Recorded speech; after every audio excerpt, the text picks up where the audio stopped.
All right, Jules, let's unpack this a little bit more. And let's start. It's highly unlikely they're going to win La Liga.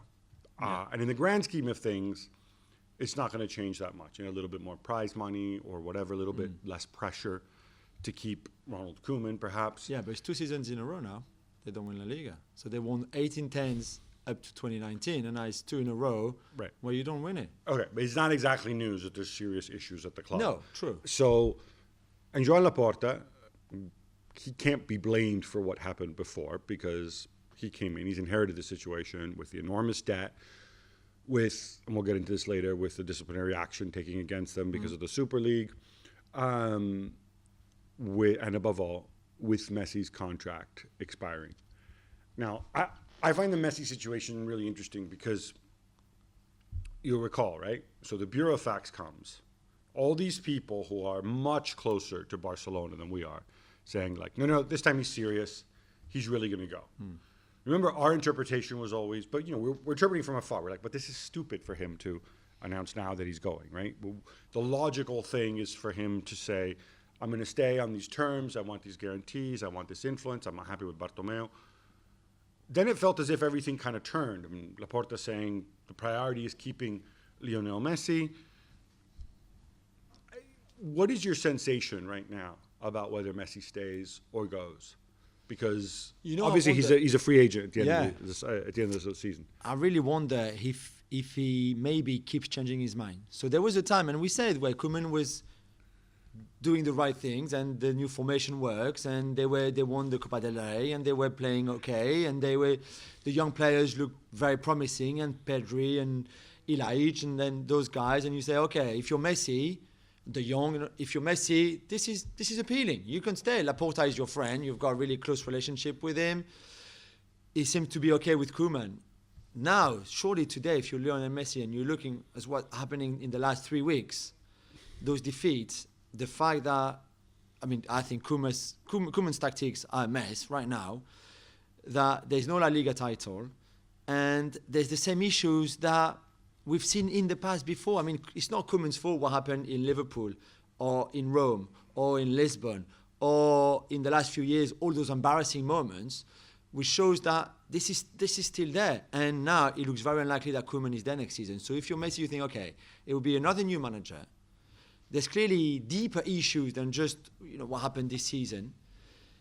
And then maybe he's thinking like, is this really what I want? Do I really want to start from scratch again? That manager is not going to be Xavi, as we will mention later on the show as well. We don't know that. No, we don't know that, but at least Xavi signed a new deal with his current club. Well, actually, this is important, because if you were Xavi and they put money in front of you, of course you sign a new deal, right? Of course you do. It just simply means it'll be a little more, maybe there's an out to the deal. Maybe it means that you get a little bit more money if Barcelona do choose you and you do choose to come back. It also maybe means that Barcelona will have to pay money to Al Sadd to get him. Yeah, but we don't know if he signed the deal with Al Sadd saying like, okay, Al Sadd, I've committed for another 2 years unless I get a call from Barcelona. I don't. Maybe. Look, if you're Xavi, it's the most obvious thing to do, right? You insulate yourself. It's not like Barcelona are the only team in the world who might want Xavi, right? So, if I was Xavi's a smart guy, I don't know for certain. But you would not tie yourself up. I wouldn't tie myself up to Al Sadd for 2 years when I know that Barcelona can't afford to pay, or it's difficult for them to go and pay a penalty clause, right? No, yeah. But do you see my point about Messi? A month ago, maybe it looked promising for Messi. Here's the thing, right? And you now can't go and base your future, especially when you have a short future because Messi's older, on results this week, results that week, and so on. I think you need to sit down and you put a value on the things in your life, right? You put a value on your relationship with the club. You put a value on how much faith you have in Laporta. You put a value on your family and uprooting your family, going somewhere else. You put a value on who else might want you and on what terms and how you'll fit in there and how you'll relate to the manager and the players around you. You put a value on money as well, because look, I don't see how he can stay without taking a big pay cut. Yeah. I just don't see how that can happen. Yeah. But if he goes somewhere else, he'll probably have to take a big pay cut anyway. Maybe not to the same degree, obviously not to the same degree, right? Simply because the economics of football have essentially changed, right? And you go to Laporta and you say, okay, Joan, this is what I want. I want this much money, and it's going to be less, and I'll work with you on that. I want to say in the new manager, or to keep Koeman, but whatever. You know, you're not going to go and pick somebody I don't like, or force Koeman to stay if I don't want him, or sack Koeman if I decide I want Koeman to stay. Yeah. Right?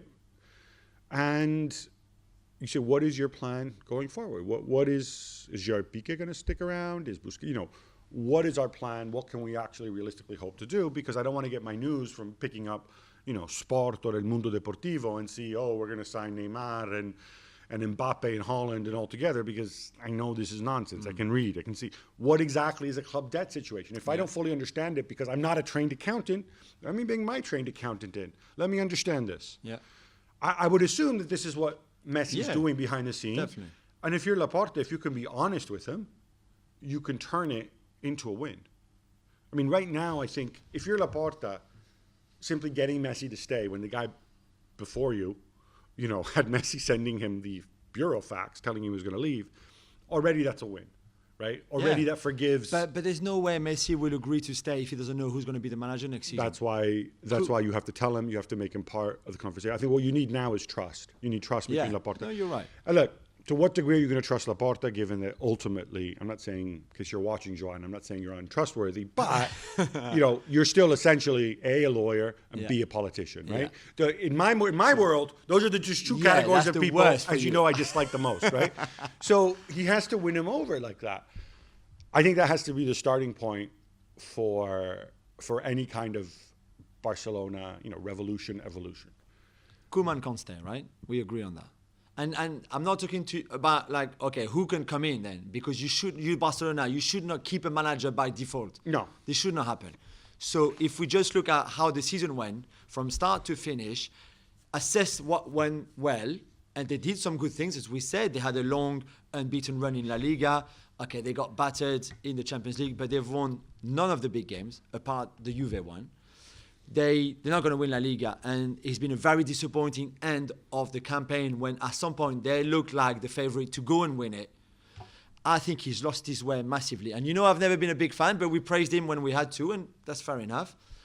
But I cannot see, even if he's got another year on his contract, how he could stay. I cannot see what kind of reaction he can get from this squad. I cannot see what I don't know, what reaction he can bring himself to change things next season. I would agree with you that, from my perspective, it makes more sense for Koeman to go than for Koeman to stay. However, if Koeman going means bringing in a brand name manager who's going to want guarantees in terms of how much you're going to spend and whatever is going to cost you a lot of money, especially if that manager might not be Messi's favorite, then, like I said, I would put the manager conversation to one side. And really, I would say there's very few players in the history of the game I would say this about. But I say Messi's more important. So you sit down with him and say, Lionel, help us decide. Now, not entirely up to you, but help us decide. Because I think Koeman, in terms of man management, has done a good job. You know, generally speaking, you haven't had people speaking out of turn or attacking the manager. I think he has other limitations, which are very, very obvious. Yeah. But look, it's going to be a difficult 12 months going forward. Now, that said, I just quickly wanted to run through the squad because I don't think they're in such a bad position as some people as some people suggest, right? Ter Stegen, fine, right? We agree. Piqué is admittedly a bit of an issue as he gets older. Maybe you can negotiate a pay cut if he wants to keep playing, or maybe he moves upstairs. You work it out. Longley, I don't think is a problem. He's not a superstar, but he's not a problem. Araujo, is a solid player anyway. Mingueza, who I think nobody likes, but I didn't like, but as a third defender, as a squad player, he's okay. As a squad player, it's fine. You might get Eric Garcia, who doesn't drive me.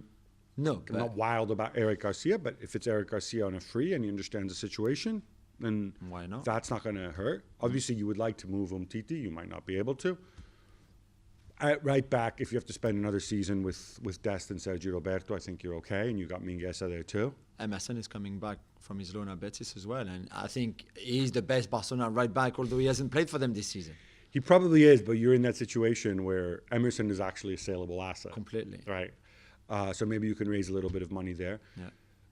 Left back, I think Jordi Alba had a tremendous end to the season, and I think you can still get a couple good years out of him.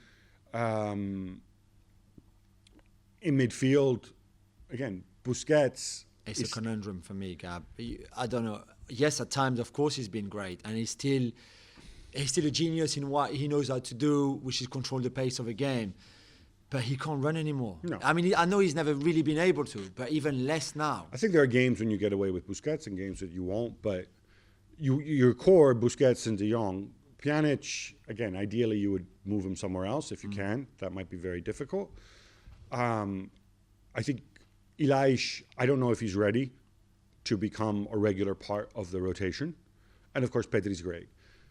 I think you do need another body in there. Just somebody in terms of effort. Doesn't even need to be, unless you think Sergio Roberto can play midfield, which you don't believe he can. Thank okay? you. Thank you. There you go. Thank you.